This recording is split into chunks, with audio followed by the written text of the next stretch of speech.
What's going on, folks? It's Larry, Backmasters Dog Training again. I think this will be episode 10 of Dog Training Talk. First, thank you to everyone who has sent me all the incredible responses you have about the videos. All we're doing is talking about dog training. That's it. Nothing specific, nothing even really planned, but the response has been overwhelming, and there's no way I could respond personally to everyone, so thank you. So let's get it started going again. And on a quick note, the weather's real bad here today in Kentucky. We're getting the remnants from Hurricane Harvey. And it's really terrible. They called off schools. We got some pretty bad flooding going over, and the rain is just brutal. Pretty horrible for dog owners, right? But I've talked about this before, preparing your dogs for rain. A lot of dogs don't like the rain. My dogs don't really care, okay? For one, we talked about it in other videos. When they're puppies, I wait for a good rain, and I'll have them have to go to the bathroom real bad. And when it's raining real hard, I get them out there, and we do all kinds of fun stuff in the rain. I feed them, I play with them, I do all kinds of cool stuff. So I make it from day one, the rain is a good thing. You got to do that stuff. The other thing I do is I teach all my dogs to go to the bathroom, pee and poop on command. It's not difficult. When people see it, they think it's amazing. It's really not, guys. Where people make the mistake is they take their dog out as puppies and they want them to go to the bathroom, and they start with the commands, come on, go potty, and they say it 150 times, go potty, go potty. It means nothing. That's not doing anything. That's hurting you. So if you want to teach your dog how to go on command, what you do is, for one, you have to learn how to read your dog, of course. And then the second your dog squats to go pee or poop, you mark that with a go potty or whatever you use. Okay, one time as the dog drops into position to do it. And then when he goes, you reward him. Good job, good boy. And through repetition, they learn what that command means. And so when it's raining real hard, you're not standing around forever. You tell your dogs go potty, they go fast, they run back in. Another thing my dogs do is they dry their feet. They dry their feet on a place rug, that we have before they come in the house, so their feet are clean. So when people see my dogs dry their feet because they're wet, they're blown away. They think it's the greatest thing in the world. It's not, guys. It's so simple. I teach my dogs how to spin for a reason, okay? There's a purpose behind it. When your dogs know how to spin, all you have to do is send them to the rug and have them spin in both directions a few times, and it cleans their feet. It gets in the paws really good, gets between the toes, and it dries their feet. So it's dog training that makes our lives easier, all right? Okay, let's get to a few more dogs here now.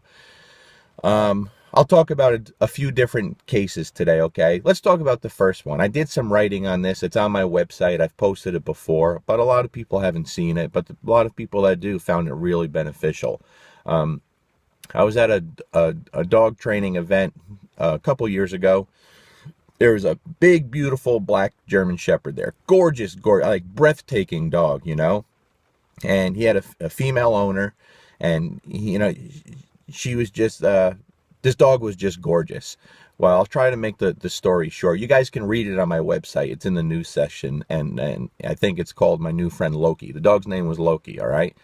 So I was working Luca in front of a lot of people, and when I was working him, I was doing a lot of bite work and stuff, and this woman said to me, she said, man, I wish my dog would do that. And I said, do what? She said, out like that. Spit out the bite, the tug, whatever. I said, well, he can. And she just laughed. She said, no, he can't. Okay, I said, well, he can. And again, she said, never happened. It's okay. So I went and continued. We were there for a weekend, so we had a lot of interaction. And during that weekend, I watched one trainer after another handle that dog, playing tug, trying to get him to out. Never worked. It never worked, okay? Everyone did the same thing who handled that dog. He was a big, powerful, confident dog and loved the fight. So I would watch this dog, as people worked him, and he would just stare at them, a total stare of defiance. And everyone would do the same thing. They would yell louder, yell harder. They'd implement more corrections. They'd yank on the chain, yank on the prong collar. And through this whole thing, you look at the dog's eyes, and all he was saying was, fuck you, keep it coming. He loved it. He absolutely loved it, and he never outed for everyone. She was right. She was right. So by the end of the weekend, I was walking by, and she said, hey, would you like to work my dog? See if you can get him to out. I was like, nah, no, thank you. She's like, come on, just work him. I was like, no. I didn't want to for a couple of reasons. For one, I don't want to be that guy like, oh, look at me. You guys can't do it, but I'm going to show you how to do it. I don't ever want to be that person. Okay. So I kind of just wanted to keep to myself. And for the other reason, I know once I start, I'm not going to stop. So I kind of really wanted to avoid it. And she said, just take the dog. Let me see what you can do with him. I said, fine. So I took the dog, and it was kind of bothering me when I was watching other people work at him, because all they were doing was using more force and more conflict. And with a dog like that, it's never going to work. Okay, the more force people used, the more force he used. The more they said, you're going to do this, the more he said, fuck you, I'm not doing anything. All right, so I took the dog. I walked him off to the side a little bit. I had a tug with me, and I let him hit the tug. And we started playing and started fighting, and I asked him to out, which of course he did not.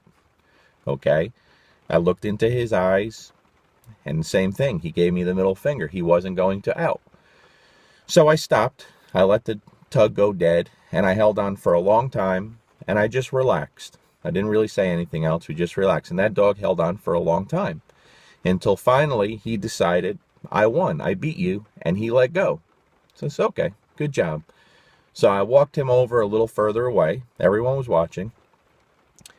And I just did a few very subtle things. Okay.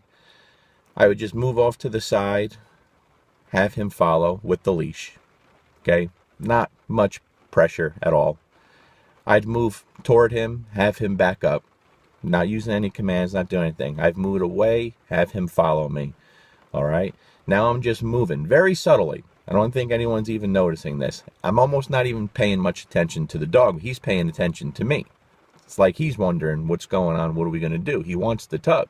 So at one point, I held the tug out, and he goes to bite it, and I said, you know, and I looked him in the eyes, and I just let him know, you can't have this.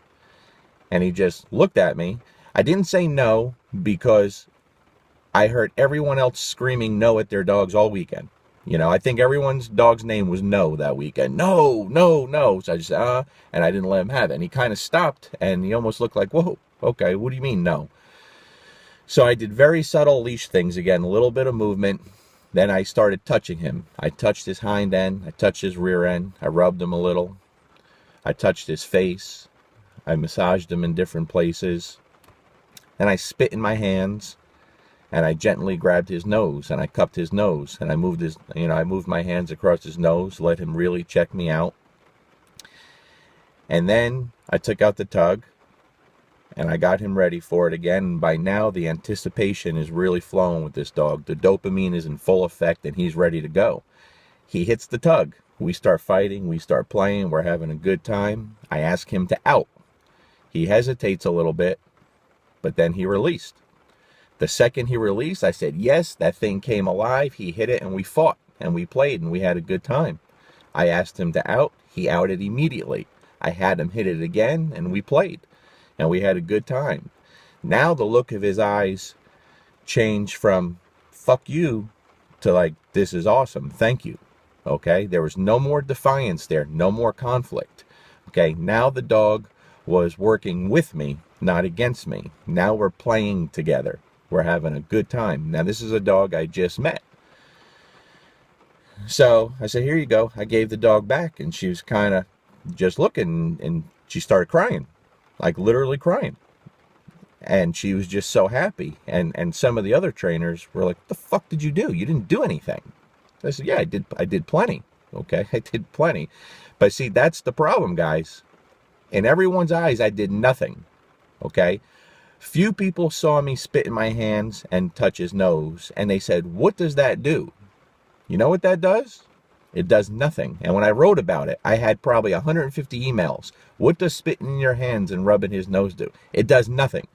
There's no significant meaning behind that. But I'm going to tell you what it does. Everything that I did to that dog was something that no one else did. It was different. So when I spit in my hands, and I grab the dog's nose gently and move him, it's different. It changes his mindset. I talk about that a lot, right? Changing his mindset. So everything that was done to this dog before, he was used to just battling. Now I throw something completely different out that really has no significant meaning. Okay, so don't go around spitting in your hands, think you're going to fix dogs. It was different to this dog, and I got him thinking. Okay, now he's taken my scent, and it doesn't make sense to him. But why? What's going on here? It's different. I touch his rear end, you take all the pressure off the neck. Okay, everyone's used to popping the neck, so this dog was corrected through his neck. He's oblivious to it. It means nothing. He could take the highest corrections in the neck area. But now I just touch his rear end. He gets something different. It's a different feel. So now the dog's mind is just completely different, and it starts wondering. It starts thinking. It starts becoming curious. And when the dog starts becoming curious, you can guide him any way you want. So even a dog as big and powerful as that's used to telling people, fuck you, now he's like, okay, what's this about? He starts thinking. And no matter how difficult a dog is, guys, eventually they're going to want to work with you, not against you, because it's going to make their situation better. Okay, and we made his situation much better, and it was I absolutely loved it. It was great. He's a absolutely beautiful dog, and that whole story's on my website, where I have more specifics of what I did. Everything I write, if I put it on my website, it's under the news section. A lot of people don't know that's there, but this was very simple stuff. I just did something completely different, and sometimes all it takes is doing something completely different to get a dog to be really curious and give you what you need. Okay, so if you're out there working with a difficult dog, and I'll talk about more difficult cases throughout the day, not that this was a difficult case, it was just something different, and a lot of people benefited from it, but I'll talk about more things today. But if you have something you're struggling with, guys, don't keep doing what's not working. Don't keep doing what everyone else is doing. Don't keep doing what everyone else is telling you to do. Think outside the box and try some crazy shit, because sometimes crazy shit works. All right, folks?